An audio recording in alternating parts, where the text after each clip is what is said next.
Salut à tous et bienvenue dans cette mini notif qui fait du bien. Si vous avez raté la vidéo d'hier, vous pouvez la retrouver ici. On y a parlé de comment la pluie pourrait générer l'électricité et pourquoi pas faire fonctionner un micro sous la pluie.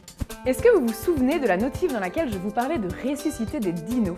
Foncez le voir pour ceux qui ne s'en souviennent pas, parce que j'y parlais entre autres de CRISPR-Cas9, ces ciseaux génétiques capables de modifier notre génome, et je vais vous en reparler aujourd'hui.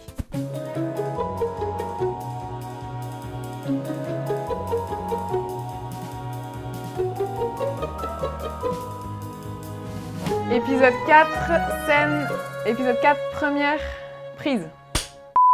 Allez, on va prendre un petit coup de chaud. Je vous emmène sur la grande barrière de corail en Australie, qui est l'un des écosystèmes les plus impressionnants et les plus grands du monde. Et malheureusement, elle est en danger, car on observe une augmentation de la température de l'eau, ce qui bouleverse tout son équilibre, et notamment celui des coraux, pour qui cette augmentation de température est mortelle en fait. Et oui, ils n'arrivent pas tous à s'adapter à l'accumulation de chaleur. Ils subissent un véritable stress thermique. Et c'est là que CRISPR-Cas9 a été un super outil. Il a été utilisé pour comprendre comment fonctionnait le gène HSF1 chez les coraux. C'est le gène qui est censé les protéger du stress thermique.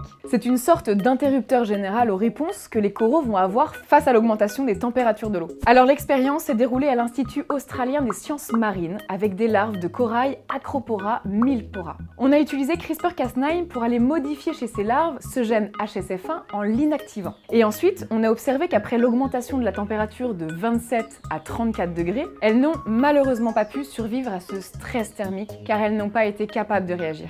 En revanche, celles dont le gène n'avait pas été touché s'en sont très bien sorties.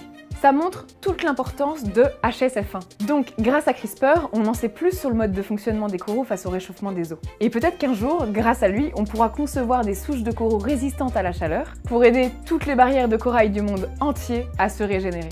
Utilisé de la bonne manière, CRISPR-Cas9 est capable de faire des choses extraordinaires. Si vous connaissez d'autres champs d'application de CRISPR-Cas9, n'hésitez pas à les écrire en commentaire, je pense que ça va intéresser tout le monde. Voilà, c'est tout pour aujourd'hui. On se retrouve demain soir, même endroit, même heure, pour une autre mini-notif qui fait du bien en attendant Noël. Et si vous avez peur de rater le rendez-vous, n'hésitez surtout pas à vous abonner et à activer la cloche. À demain!